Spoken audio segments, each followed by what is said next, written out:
Orthodontics being the oldest branch of dentistry, lots of research has been done and still is continued. Protruding dentition is one of the most common problems in orthodontics. Distalization without extraction and extraction followed by space closure are two ways to retract protruding dentition. Center of Resistance Simulator is an innovative customized appliance for retraction mechanics. For bodily retraction, a line of action should ideally pass through centers of resistance of the segments to be moved.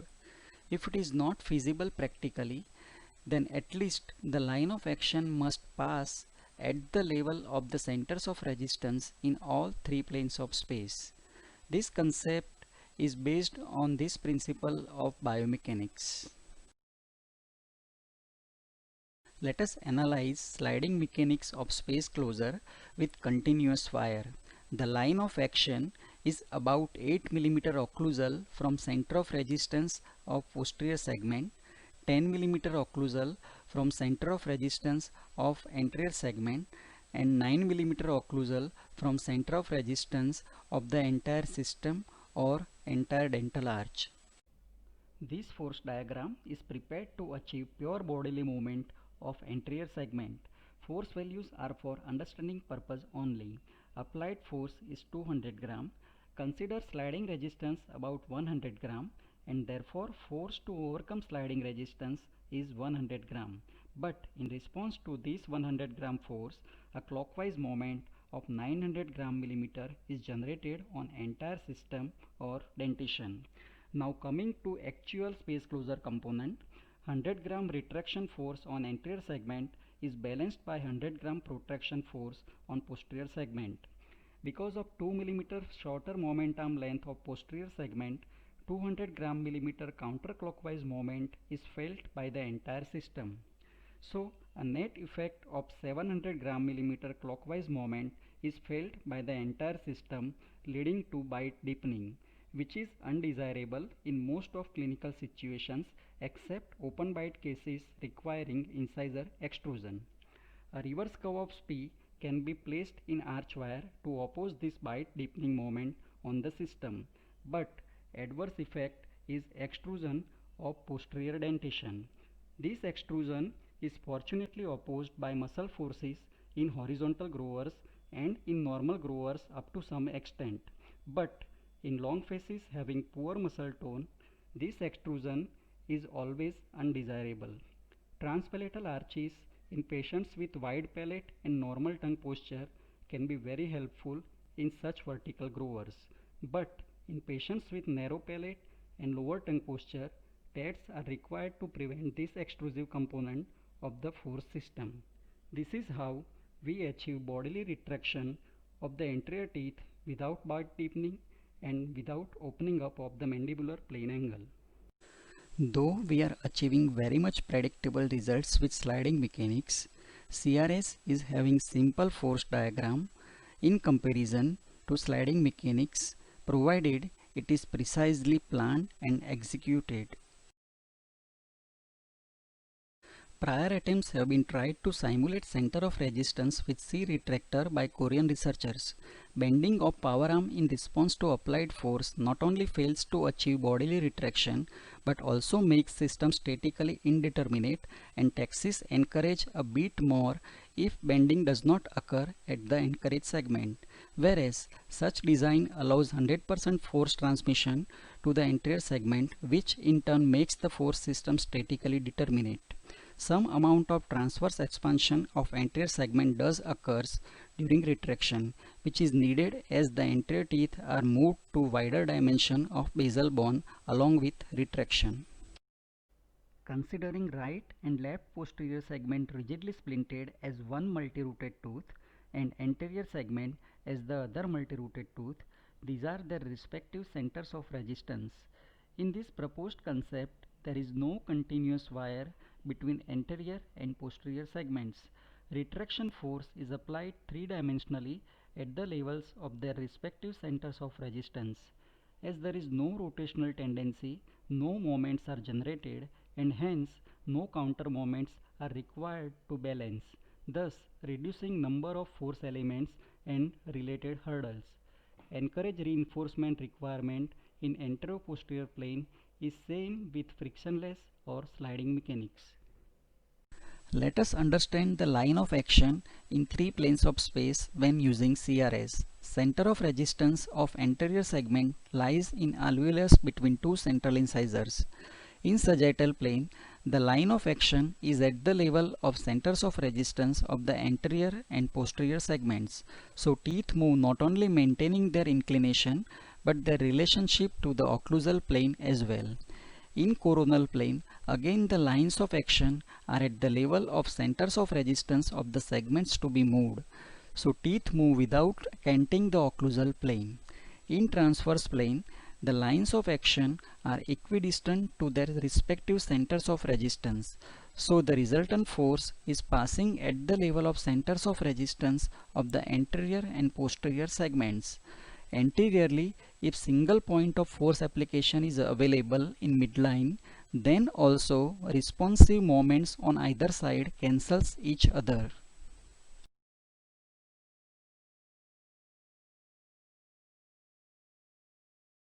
The appliance has two bonding pads, two vertical connectors and a netted structure. Backside of the bonding pads are having rough mesh for improved adhesion to bonding material. It is fabricated by casting procedure in chrome cobalt for adequate rigidity, which facilitates 100% force transmission to center of resistance of the concerned segments.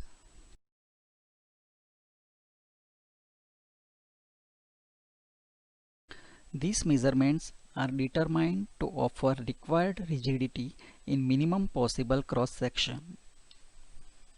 Ideally, posterior appliance should also be casted for adequate rigidity, but if it is supported or reinforced by two palatal microimplants, such modified transpalatal arch can be used for space closure.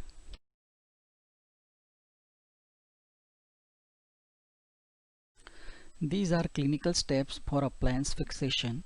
Hydrofluoric acid etching and silane coupling agent are used for improved bonding strength. These are standard steps followed during orthodontic treatment to correct protruding dentition. All steps except space closure and distalization are according to standard orthodontic protocol. In space closure, center of resistance simulator and modified transpalatal arch are designed and fabricated from fresh study models and lateral cephalogram. After appliance fixation and segmental stabilization, space closing force measured with Dontrix gauge is applied at predetermined line of action between anterior and posterior segments. The force module is periodically changed until entire spaces are closed. For total arch distalization, entire dental arch is first stabilized on full-size stainless steel arch wire. Distalizing force is applied from two palatal microimplants anchored in accordance with required line of action. Force module is periodically changed until desired amount of distalization is achieved. 1 to 2 mm constriction of stabilizing arch wire may be needed in canine region. 15 to 20 degree additional progressive buccal root torque in posterior segment is recommended for effective distalization.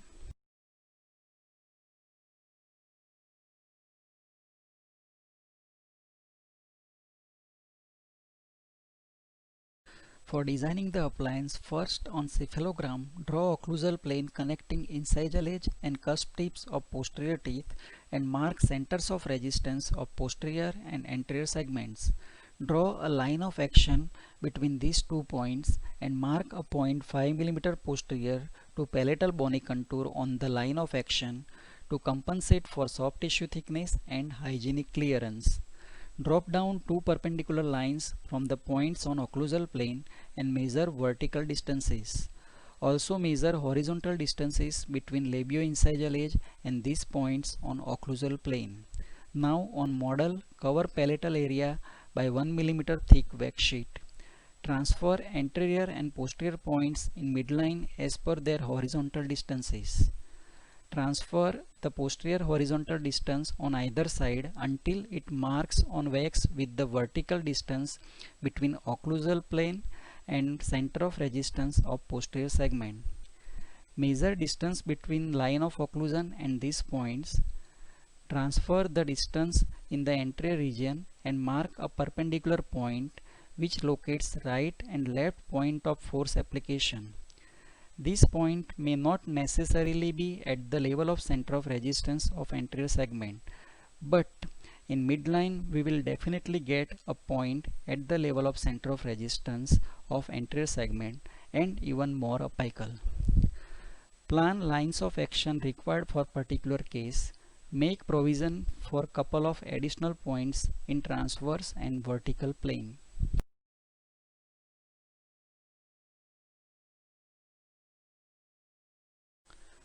IA dash is used to locate coronal plane for marking point of force application in midline. IB dash is used to locate coronal plane for marking points of force application of posterior segment on either side. Then BB dash and AE dash measurements are used to locate particular point on the respective coronal planes.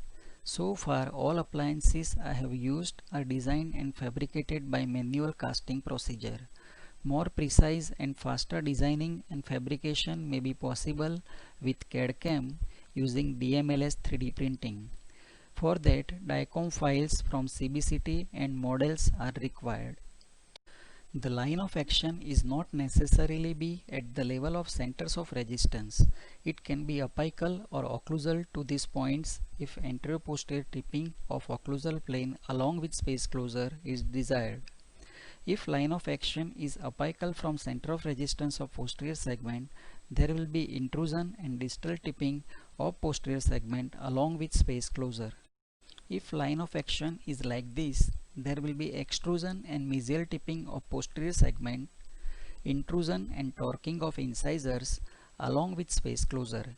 In such clinical situations, at least 018 continuous SS wire with slot obliteration is mandatory to maintain bracket slot lineup at canine and premolars during space closure.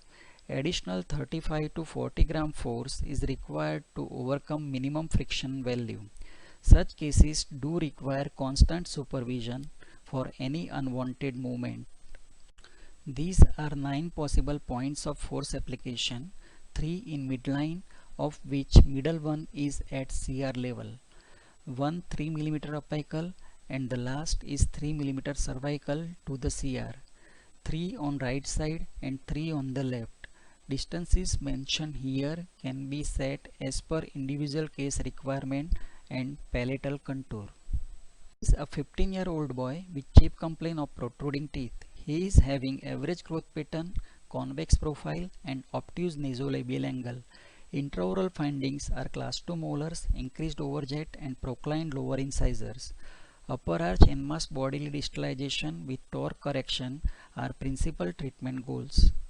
After reaching on working SS wire, CRS was designed, fabricated and fixed. Distalizing force was applied from 2 palatal microimplants.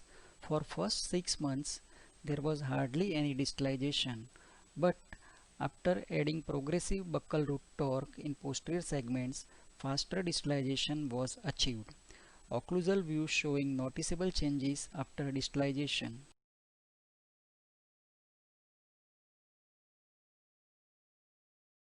Improvement in appearance and smile. Profile changed from convex to straight. Class 2 malocclusion corrected to normal class 1 occlusion. These alveolar prominences, which were not there in pre-treatment, is a clinical sign of true bodily distalization. Mandibular plane angle reduced by 2 degree. Superimposition showing bodily distalization of maxillary dentation along with intrusion of the dentation 3 mm in incisor region and 1 to 2 mm in molar region. I did not apply intrusive force on molars. It happened as a result of the line of action being above the center of resistance of the dentition. So, class 2 correction is a combined result of both distalization and intrusion of upper dentition followed by counterclockwise rotation of the mandible. According to CBCT measurements, 1 mm intrusion and 2 mm distalization at distal cusps and distobuccal root apices of upper second molars is achieved. This is in spite of a millimeter forward and downward growth of the maxilla. So, distalization of entire dentition is possible without TPA, without losing torque, with correction of mandibular plane angle, and with incisor intrusion. Why precise planning required when designing an appliance, especially for space closure? Iatrogenic problems encountered here are distal tipping of segment, lateral open bite, and disturbed slot lineup on right side, along with distorted arch form and constricted anterior segment. The reasons are: right side line of action is occlusal to CR, which was randomly planned, and too rigid splinting at arch wire in anterior segment, which did not allow expansion during retraction. I again had to go back with the conventional mechanics to finish this case. So precise planning is very important, especially when there is no continuous wire in between. Good points here are: encourage control without continuous SS wire between the segments and faster rate of tooth movement. An adult patient with chip complaint of procline teeth, average growth pattern with full set of 32 teeth reported to correct protruding dentition. Mild crowding in lower arch, lack of overbite, and little space required to retract upper and lower incisors were in favor of all second premolars extraction, followed by fixed appliance. Space closure with Group C encourage class was determined. After reaching on working SS wire, CRS appliance fixed with segmental stabilization. Because of rotated right second premolar, extraction space is large on that side. So force application is aimed to balance this on either side. Only very mild force is applied on left side than on the right. Here 8 teeth are getting retracted against 4 molars. TEDs are not used to assess encourage control without continuous wire. I could dare this because of Group C encourage situation. This is progress from here to here within 3 months. Patient could not come for follow-up up to 4 months because of lockdown, and this is current status. Slot lineup is being maintained in transverse plane. Because of problems encountered in the previous case, initially I applied lower than required retraction force. Hence, space closure in upper arch is little slower than the lower arch. I also placed passive ligature tie between the anterior and posterior segments to control the segments. So far, reasonable slot lineup and encourage control have been maintained in all 3 planes of space. This is by precise planning and rectifying mistakes of the previous case. Cephalometric comparison after treatment will be more analytic. Rate of space closure seems to be faster between last 2 appointments, even though force module was not changed because of lockdown. If proper amount of force is applied between the segments, space closure seems to be quite faster in comparison to contemporary mechanics. Space closure along with midline correction is being achieved. Recommendations for retraction of upper 6 anterior teeth: segmental stabilization on working SS wire, 100 to 125 gram force on either side, that is 200 to 250 gram force total. Consolidate posterior segment like a rigid splint and anterior segment on working SS wire. For distalization of entire upper dentition, stabilize dentition with continuous arch on full size SS wire, mild arch wire constriction in canine region if required, 150 to 200 gram force on either side, that is 300 to 400 gram force total. 15 to 20 degree progressive buccal root torque in posterior segment is recommended for effective distalization because palatal root is in close vicinity of dense palatal cortex in molar region, especially in second molars areas. Maxilla widens apically on buccal side, whereas it is limited by greater palatine groove and foramen on the palatal side. So, if root apices are positioned on buccal side, less biomechanical activity is required for effective distalization. We can apply other active force modules like elastic chains, nitide closed coil springs in different modes. Up to 240 gram consistent force can be applied with a short distance of 10 mm between the points of force application. This appliance is indicated for both extraction cases and non-extraction cases requiring more than 3 mm retraction of anterior teeth. This is to balance cost-benefit ratio. Cases safe to start with are en masse distalization and extraction cases when line of action is at the level of CR. Cases not to start with are where the line of action is below level of centers of resistance of any of anterior or posterior segment, especially extraction cases. It is advisable to apply force only after reaching or stabilizing on working SS wire and after bite opening. The force system is statically determinate because rigidity of the appliance facilitates 100% force transmission to segments to be moved. Additionally, forces and moments involved in equilibrium can be measured and calculated mathematically. The system is also encourage savvy in vertical plane. As the line of action is at the level of center of resistance, extrusion is avoided. Extrusion because of sliding resistance is out of question as there is no continuous wire, so no sliding on wire occurs. There is no direct advantage over sliding and loop mechanics in anteroposterior anchorage control. Biggest limitation of clear aligners is their role in space closure, more specifically for bodily retraction. After alignment and leveling with clear aligners, stabilize one anterior and two posterior segments with rigid palatal splints, followed by suggested space closing mechanics. After space closure, couple of aligners may be required for finishing. Thus, CRS and lingual splints can take care of this limitation of clear aligners.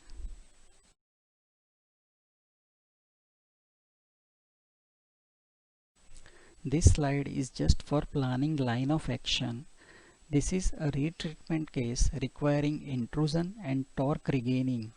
Mid-palatal TED has been placed to have line of action apical to the center of resistance of the incisors and entire dental arch. This is how I started. After typodont work, clinically, you can see improving compactness of the appliance. If we are 100% sure about exact location of center of resistance and line of action, then it can be even smaller in dimension. This mechanics is simple because neither tedious wire bending nor complex biomechanics required as explained earlier. It is invisible and faster. It is also anchorage savvy, statically determinate and versatile biomechanics not only for controlled extraction space closure but for all types of distalization in all three planes of space. Disadvantages are it requires thorough and precise biomechanical planning for locating CR and determining line of action. It does require additional laboratory procedure and clinical skill. Limited clinical evidence is available so far. I humbly request you all to explore this concept for benefiting patients and all of us. Debonding is also time consuming. I am working to solve this problem very soon.